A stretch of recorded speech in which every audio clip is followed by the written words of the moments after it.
mental health effects and how we can deal with them with COVID-19.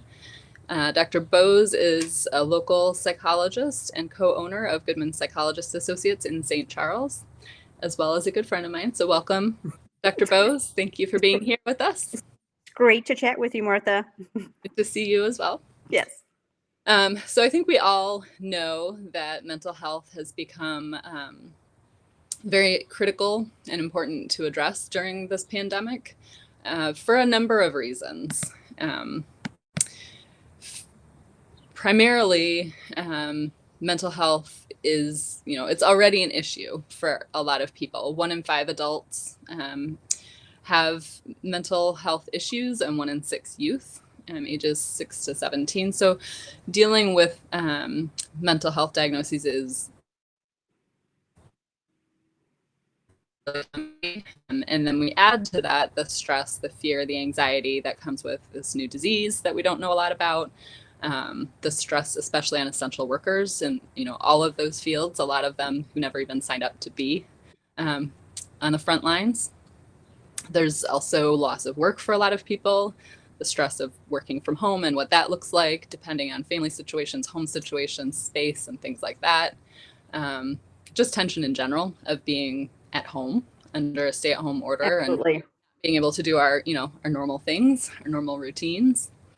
And then the challenges of e-learning, which I hear a lot from parents going on right now. And I know the school year is kind of winding down, but there are still a lot of questions with that, how that works best for everybody. We also have financial strain. A lot of families are uncertain what the future looks like. Financially, older people worried about retirement. They may have lost a lot when the market crashed. So financial strain is definitely something causing a lot of stress and anxiety for people. And then all of these things can be compounded for those people who are already struggling with mental health issues. So we're going to look through all the different ages and stages, what I've heard from people, questions that were raised, what people at different ages and stages of life might be dealing with at this time during this crisis. And Dr. Bose is going to discuss what she's seen in her practice and give some advice and tips and suggestions for how to cope and navigate these times. So we will start by looking at our young children. What I've seen people talking about is, these young children, their world was turned upside down. They don't understand what's going on. They don't understand the stress they see around them. And that stress that they're feeling may manifest itself in different ways that can be difficult for parents to understand and deal with. So what have you seen? What tips and advice do you give to people? Okay. Absolutely, Martha. I can tell you with kind of the younger age population that we see in our practice, and we're doing mostly telehealth. So that can range from preschoolers all the way up to kind of I call kind of like mid elementary school range. That really what we're seeing is just major disruptions in their routine. Kids thrive on structure. Kids thrive on predictability and routine. And so by not going to school, by not going to daycare, by not going to preschool, their whole day has changed. And while I think a lot of these younger kids probably love being home with mom or dad, at the same time, they're also young kids are like emotional sponges. And so if mom or dad, and let's face it, like you and I are both parents, we're trying to work, we're trying to get our kids, to get through their e-learning. We're making our own adjustments to working at home and our own anxieties, perhaps about our parents or elder relatives and their safety. Kids pick up on our stress. And so I think one of the big keys that we have seen in terms of helping younger kids, and right now I'm probably talking about some of the younger age ranges, like preschool to kind of mid-elementary, is to really develop a good routine for them.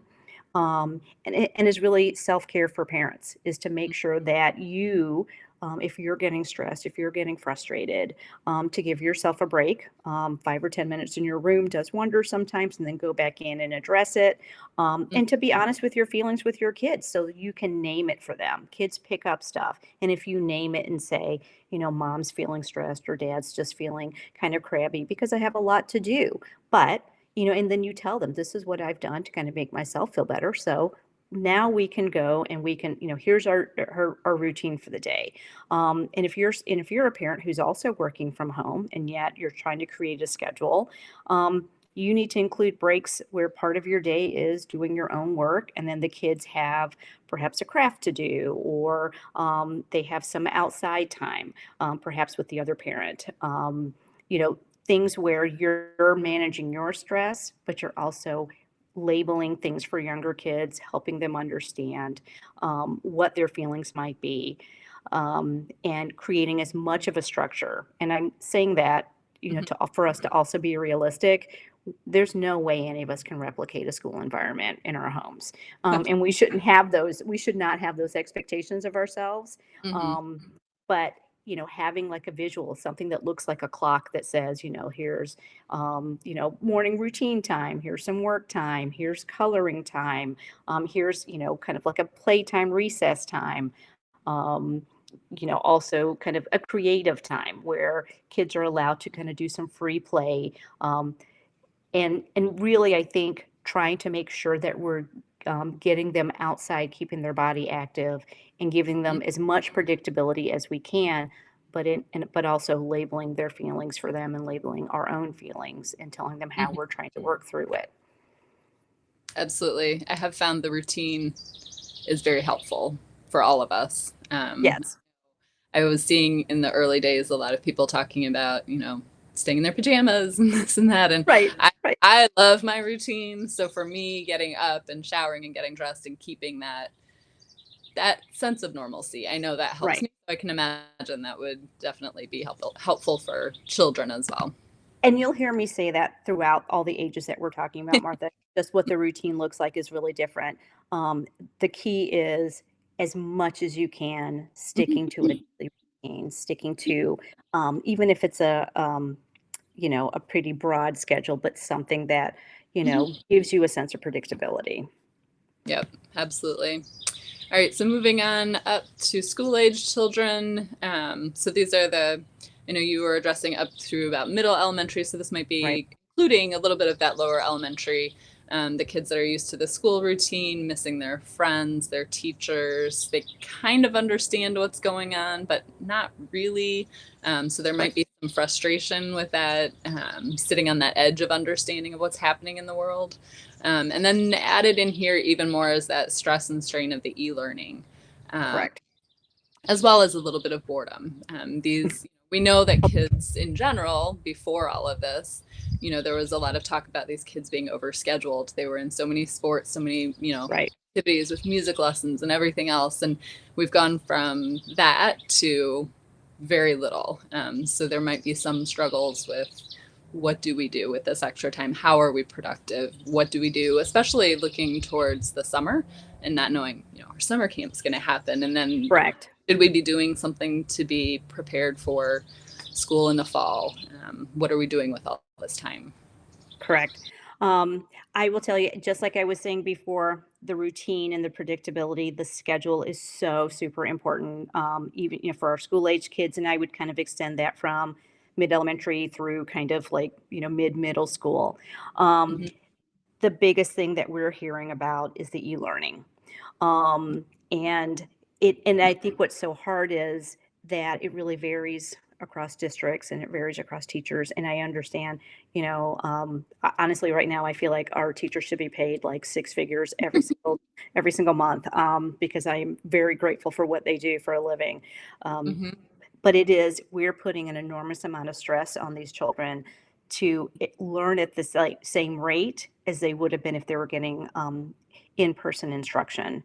Mm-hmm. And as kids get older, so I think it's the stress of the e-learning, which, and again, that varies from kids. Some kids are just good self-motivators and they want to get it done. But you got a lot of kids where these are big changes. If Mm-hmm. they're not, if they really need the structure of school, getting their assignments done is hard. So flexibility is going to be really key for parents, is to make sure, can you help your kid identify what are the problems, right? Is it, so for instance, I've had some patients tell me that there's so many different platforms that teachers are using. So the main teacher might be using Google Classroom, but then the art teacher and the music teacher or PE teacher are using other kinds of things. So it's hard for kids to navigate. So having a parent go through and help the kid kind of, this is the point where we're going to start. If we have an English project, this is what we're going to work on first. Can we break it down into 3 steps? Mm-hmm. Can we schedule some breaks in your day? Can we schedule some time outside to help you get through that day? And then I think the other thing is to, please don't be afraid as a parent to reach back out to your teachers and say, here's where, my child is having a problem. Mm-hmm. They're having difficulty with, they'd really rather, they're really nervous about doing the video thing. They don't like seeing themselves. Can we mute that? Or, can they email you and say, hey, here's what I'm struggling with. Is there a way that we can get to the skill, but do it in a way that maybe doesn't involve so many steps for certain kids? And that is especially true of children who have 504 plans and IEPs. Remember, as parents, you are not special ed teachers, and so you need to be coordinating carefully with your child's student, your child's teacher, about what are some really step-by-step Mm-hmm. ways to break down these tasks and make it more manageable for them. Um, Yeah, and I know that would help the parents too, oh, absolutely. especially in those situations where it might get more frustrating if the instructions aren't fully understood, and that that stress between the parent and child is so different from a classroom setting where a child would be getting help. Right. And sometimes as simple as saying, a lot of times the task will be watch this video, right? And answer these 3 questions, and I need 3 sentences on each. And so Mm-hmm. if a parent just simply says, you know what, our first step is we're just going to watch the video. And then Mm-hmm. that's all you have to do. Yep. And then we'll talk about it. And then we'll go, okay, here's this first question. Let's see if we can come up with, we'll talk about the ideas first. And then we'll take it 1 question at a time. If we need to do a break in between, we can do a break in between. But so I think really when we're talking about this school age kind of into middle school age, the e-learning is the biggest stress. Mm-hmm. And then really missing their friends. These kids are aching for their friends. A lot of them are still trying to do FaceTime or Google Hangout, or Messenger, Kids Messenger, or even House Party. And what I'm hearing increasingly is that they're kind of, it's not enough sometimes. And really, they tend to report that they're having kind of the same conversations over and over again, but at the same time, for the kids who pull back and don't do those things, I've Mm-hmm. seen their mental health deteriorate. The kids who are still engaged, still have that contact, still have those few texts, even if you're just saying, yeah, what'd you do today? Nothing. What'd you do today? Nothing. But they share a joke. Those are the kids that are still hanging in there. So still encourage your child to reach out to their friends, Mm-hmm. texting, even if it's making a funny video and sending it. Mm-hmm. So you did already touch on a bit of the teens and tweens, especially that social component, which I've seen leading to a lot of stress in my own teens. Yes. Missing that, and the social media not being enough, Right. and also that it's a stage of life that is very different from the younger years where they're supposed to be out in the world finding themselves and Yeah, being learning absolutely. independence, and this is really hard for that age group in a different way from others, in terms of that they're not getting those experiences that they normally should and would be at this age. So we've got that. Another issue that I've heard about with the teens and tweens is the peer pressure to defy the social distancing guidelines. And I know some communities have seen an uptick in vandalism, with kids sneaking out in the middle of the night when their parents aren't aware. I don't know if you've heard about that from any of your patients, or any experience with that, or advice for parents on how to talk to these kids about that frustration of not being able to engage in their normal youth, their Right. normal activities. And How do we deal And, with that? and it is very hard. And I will tell you that that's what kids are telling me is that they're kind of confused. They have their parents saying, hey, this is really important. We need to stay at home. We need to be as safe as possible. And Mm-hmm. yet they'll see that there are groups of kids getting together and they'll say, well, but they're social distancing. They're sitting outside and can I do that? And even as a parent, sometimes you feel torn because you know how hard this is for them. And yet Mm-hmm.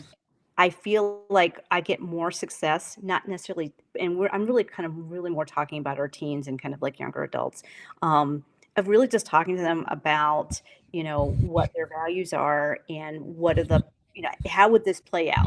Say, Mm-hmm. okay, let's say you had 5 of your friends and you guys met in a parking lot, and you stay, maybe that would work. But if it didn't, what if it didn't? What if, somebody wanted to like, goof off and, they can't, they weren't wearing masks. And what if, how would you feel then if you brought that home and then you spread it to your grandmother? Mm-hmm. And again, not necessarily telling them what to do, but helping them. Our teens are very, these are smart kids. And what I've been amazed at with all of my patients, I would say even without exception, is how profound they're capable of thinking. These are Mm-hmm. kids who care about their community, they care about their families, they want to keep people safe. They're just battling that loneliness, that grief. I mean, I'm really going to call it grief of missing their friends and missing that real human interaction with other people. When you think about a kid's school day, think about the thousands of little tiny, real human life interactions you have, right? And now we're down to maybe a couple hundred with our family members, That they want to be with. Yes, right. I mean, and it's a loss. Yeah. So they're kind of like battling this, but a lot of the kids I find are really kind of making like really committed decisions to doing what's right for their family and doing what's right for them and their community. And that doesn't mean that every kid who sees a friend and stays apart is making a bad decision. I feel like it just makes them really think through and kind of go, listen, you're about to launch yourself into adulthood soon. What type of person do you want to be? Do you want to be Right. that person that makes a good decision, or the person that's influenced by other people? And they really respond Mm-hmm. to that. Mm-hmm. Absolutely. So moving on up, we've got young adults. Some of these, from college age into the 20s, especially for college students, they had an abrupt return home, Yes, not really knowing what was going to be happening there, and a very abrupt loss of that dependence if been away at college. Um, real uncertainty about what their future looks like at all right now, not knowing what the fall might be like, not knowing how this might play out again next year, because we hear it in the news, and right, they're already they're in that stage of life where they're planning, and they want to correct. know. They thought they knew what was coming, and now they want to know what's coming, and they can't tell, so they're frustrated, they're upset, they're in a place where they don't know, they're also socially isolated, and then they're if they're not in college but they're still at home, or maybe they're living on their own, there's still that social isolation, and some relationship stress as well, so it's kind of a whole. Absolutely. And I will tell you that that uncertainty and that anxiety is real, and it's real for their parents as well. I Mm-hmm. want to, also note that for a lot of these kids, they're losing out on lots of major milestones in their lives. They're missing out on their last prom, their senior breakfast, their graduation. They're worried that they've made commitments to universities and might not be able to move in the fall. Now, it's very difficult because the certainty piece we can't control. And most of these universities and colleges are not going to make a decision as to what's going to happen in the fall, probably, I'm guessing, until midsummer or later. Um, and I know it seems simple, but really the best thing you can do for some of these kids, but including the kids that have come home for college and wondering what their college career is going to look like next year, is to really kind of focus on letting them express their feelings and not diminishing it. Hmm. Um, it is really difficult on the one hand to look at the world and see tens of thousands of people that have died in our country. Um, and so sometimes it's sometimes easier.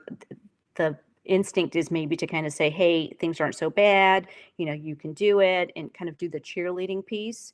Um, I really am encouraging parents to listen to their young adults and their teens. Listen to how they're feeling, help them go through this process. It really is a grief process.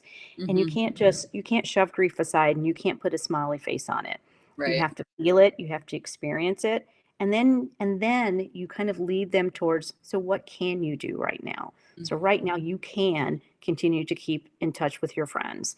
You Hmm. can do, appreciate some time that you have with your family. You can get out and exercise. And you can, I think you're going to bring this up later, you can do things for your community. I Hmm. think one of the biggest things that I'm hearing is these are high achieving kids, who are used to, just like you said, being busy all the time, being productive all the time. And now what they're telling me is, Dr. Bose, I have nothing. Like there's nothing to fill my time. I'm tired of watching Netflix. I'm tired of doing these things. Um, and really just kind of going, you know what? Let's really be creative and Yep. think, what are your options besides getting on a screen? Um, because that I think is the biggest thing. Is it's been really easy for most of us just to kind Hmm. of default, even with our kids, let's go for screen time. Um, and again, give yourself some credit. Yep. We've all been probably watching a little too much Netflix, but there are things that I think that we can do in small ways to make these kids feel that level of productivity again. Hmm. Absolutely. That's great advice. So moving on up to adults. So these would be parents, maybe 30s, 40s, 50s.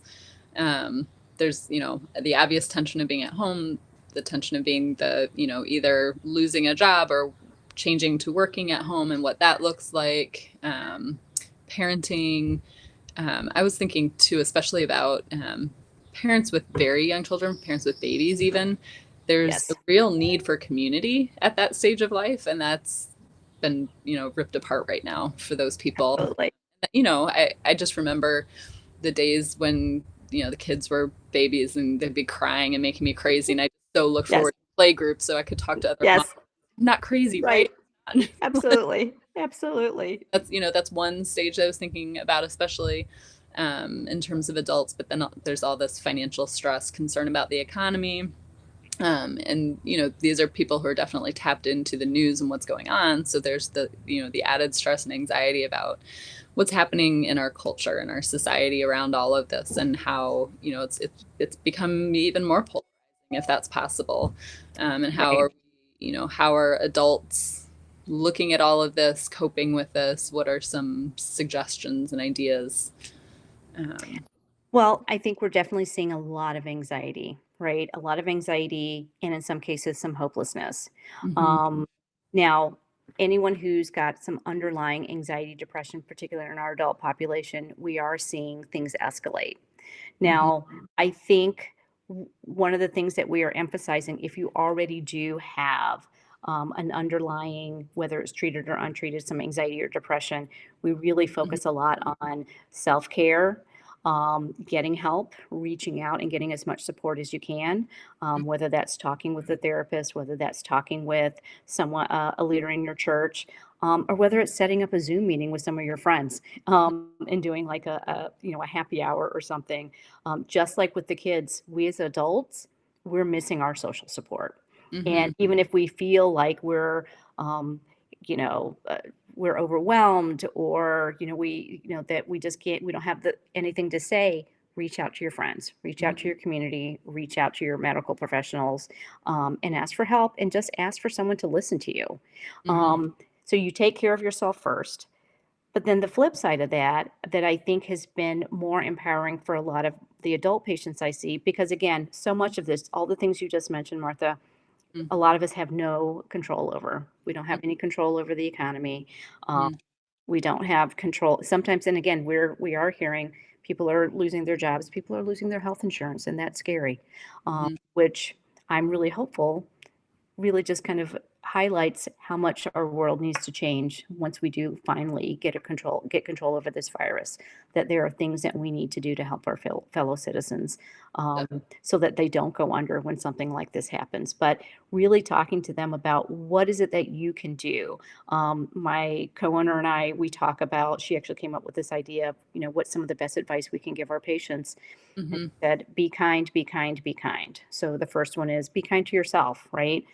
Go for that walk, get on that Zoom call with your friends, um, you know, take a hot shower, be kind to Mm-hmm. your family. Being kind to your Mm-hmm. family might mean when your kid is absolutely, you can tell most of us as parents can read our kids, and if they're not going to be able to do that math worksheet, go outside. Be kind for your kid. Mm-hmm. Say it's okay. We'll get to it. Don't worry. We'll contact your teacher. We'll make sure she understands. And then thirdly, be kind to your community. That's what we can control, and that doesn't Yeah. always involve making a, it'd be great if you could make a donation or make masks or things like that, but they're just small things that Mm-hmm. don't cost money. Yeah. Check on a neighbor, right? Ring their doorbell, leave them a note. Um, Call an older person in your family member that maybe you don't normally call because your mom usually tells you about Aunt so and so. Call them personally and say, "Hey, how are you doing? I'm thinking of you." Mm-hmm. Right? If you're baking with some, to use up some of your time, make an extra batch, drop it off at a neighbor's house, text them and say, "Hey, I left you a little surprise on the doorstep." Mm-hmm. Um, but it's really thinking about how you, as an adult, what you can control and what brings meaning to your life. Mm-hmm. And I find that people are starting to get to that point where, Netflix is great sometimes. Sometimes it is Mm-hmm. okay to like drink a glass of wine. But I think we're all oftentimes looking for something more, to help us stave back some of the sadness that we feel and this grief and this worry that we feel. Absolutely. Um, and then we've got older adults. With older adults, we see more of the fear of the actual illness. We know that they are at higher risk in general, of being, of having the worst side effects from COVID-19. So there's that exacerbated fear. There's also a loss of friends and peers, loss of community. They especially need to be staying, more distant from other people at this time. Absolutely. And that brings a lot of loneliness, isolation, frustration.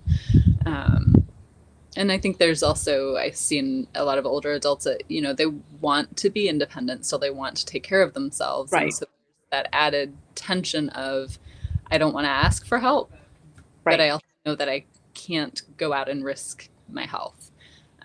So there are a lot of compounding effects for older adults right now. What kind Absolutely. of ideas do you have for them? Um, I absolutely think that loneliness, is one of the biggest things that we're hearing. And I would say that a barrier, and if there's some way for us to figure out how to do that, is sometimes they're not always comfortable with technology. Some of them really are. Some of them are rocking the Facebook and, the Zoom meetings and all that stuff. But sometimes we're even seeing in our practice, some patients who are uncomfortable with the video sessions. It just doesn't feel natural to them. So Mhm. we're really trying to say, okay, if you don't feel comfortable with the video, let's at least talk for a little while. We're at least going to check in, and really just encouraging and really helping them identify how can you still be independent and still ask for help. Is that okay? But also going back to what I was saying before, what can you do to feel more empowered yourself? And I think what I'm hearing are people who are saying, yeah, what I'm doing? I am making masks, or I am baking things for my family, or and so the real thing is to really encourage them to ask for help. Um, Mhm. it's okay to say, hey, if your neighbor's going to the grocery store and you want to give them a list, they'll drop it off for you. That's really okay. If you need help, getting your laundry done, someone, leave it outside, and Mhm. one of your neighbors or your family members will pick it up and take it to, Mhm. and wash it and bring it back for you. But really, the key is making time every day, as much as you can, to have some social contact with somebody, and then making time every day to feel like you're doing something to give back to somebody else. Mhm. And that actually leads right into our final segment for today, which is the idea of community care. This is a concept that I learned about fairly recently, and I'm sorry if my dogs are barking. It's okay. So I learned about community care fairly recently. A friend posted a great article about it, and it was interesting to me, and something that I had always felt very deeply, and that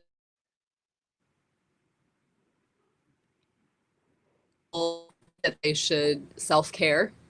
Um, it's not always the most helpful advice because maybe that person doesn't have the resources or the ability.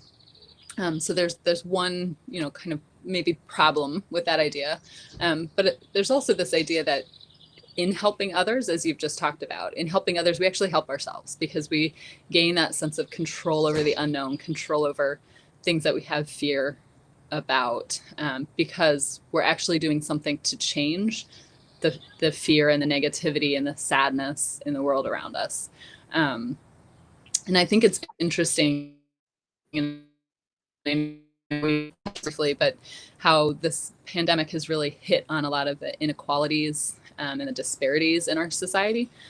So that, the access problem, with healthcare and mental health care, especially with, the affordability of insurance and the ability Absolutely. to even have it based on your job, and, people losing their jobs and then not being able to get the mental health care that they need with somebody that they've established a relationship with. Absolutely. Society shouldn't be the case here. Um, we're also seeing the disparities in, races. I mean, we've seen the Black community and the Hispanic community get hit especially hard by this disease. And so we're seeing the effects of a lot of, institutional racism and, just the way our society has built itself that does not take care of everybody. So we're seeing this highlighted right now. People are maybe becoming more aware of a lot of societal issues, but it's also happening in a way that it's providing us a way to do something about it or prepare ourselves to do more about it to address these inequalities. Um, so I have seen a lot of opportunities to get involved in the community. Our, campaign team just did a drive for toys and games and books and activities, to be distributed to families who have very few resources. I can't imagine going through, how difficult it would be to go through the stay-at-home order with a family without very many resources. Kids need Correct. stuff to be active. They they will make you crazy if they don't have something to do. Absolutely. And so, that was one way that, our community was able to give, to others that don't have as much. And you talked about people making masks as a way to engage and be, engaged in positive action to help the community to provide for other people. What other, I'm trying to think of other things that I've seen, other ways that people can get involved in positive action right now. Well, I will tell you that and again, I feel like I say this all the time, but I am absolutely amazed by this generation of kind of teens and young adults that I work with. Um, what I've been hearing from some of those kids that I'm working with are things like they are talking about some of these social things that they're noticing, and they're going, wow, it, I've had kids who are, again, lived pretty, well off lives who are perhaps, including my own, working at Jewel and going, Mhm. wow, I never realized, how important it was to have all of these people work for us. And what we're seeing as essential workers, um, they really are the people that get paid the least, Mhm. and yet do the most for us. And what I'm hearing from kids are, for instance, I had a kid who's organizing a toy drive for CASA. And that is definitely a great thing for this kid to do. I will tell you, without exception, the kids and the young adults, and I would say even the parents, that are doing the best, that are thriving the most under these pandemic situations, are really having some of these deep conversations. And so they'll bring it up as kind of like, can you believe this? They're seeing that, but really channeling that into something positive, channeling it into something that feels feasible for them. Where it is, going through, like, I don't know about you, but I probably have 1,000 Lego sets in my basement. Those are things that can be donated. There are so many different ways that you can get people involved, whether it's writing letters to people in nursing homes. These are people who are lonely. Things that really make them feel like they have some positive way of changing society. I've heard so many kids saying, you know what, even though I'm really, really sad about all the losses, I'm really, really sad about all this stuff, I know that from now on out, anyone else that's like a class of 2020 or something, we're going to have this bond forever. And because of that, we're going to change the world, you know, particularly with mental health, Martha. Like, one of the things that I think has really come to the forefront is advocating for telehealth medicine, making sure that everyone has access to telehealth medicine that is reimbursed at the same rate as regular sessions. There are so many people that need access to this. So advocacy, advocacy, advocacy. I've encouraged people to call their state reps, their U.S. congressmen, their state senators, even if that's the way that you make a difference, is to say, I'm seeing these things. We need this change. I want to be part of this change. That is a great way to get involved. And I think that would be very empowering to do that advocacy, to reach out and hopefully see the effects of that. Right. Sooner rather than later. It is great to see insurances stepping up and covering telehealth right now. I'm always excited when I call in a patient's benefits and hear that they're covering it 100% for them. Yes, it's great. It's great. And the patients are really relieved to hear that too, because I think with that financial uncertainty right now, finding out that you would have to, pay out of your deductible right for an appointment would be, scary for some people to think, well, how do you make that choice? You right. need that care. You shouldn't ever have to make that choice. And you want that continuity of care, just like you said. Like, you don't want your insurance changing, then all of a sudden having to open yourself up and really talk about very deeply personal things with a new therapist. Yeah. Instead of being able to stay with the one that you trust. Exactly. Yep. So hopefully, and I am hopeful that we will be seeing a lot of positive change come out of this. I think people are doing an excellent job of caring for their community from everything that I see. Like you said, we've got an amazing generation of young people who are very active and engaged in wanting to see their world a better place. I think it's important for us as parents to also be a part of that. Right. There are even grandparents out there and single people just as engaged. So maybe right. All of us working together, and participating in this type of community care that lifts everybody up will be a good thing for all of us. I couldn't so agree I just with want to you thank you.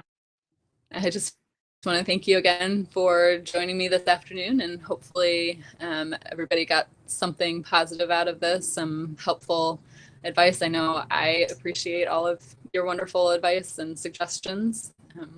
So thank you. Well, you're welcome. And it was great talking with you. Good to see you. Good to see you. Have a good day. Bye. You too. Bye.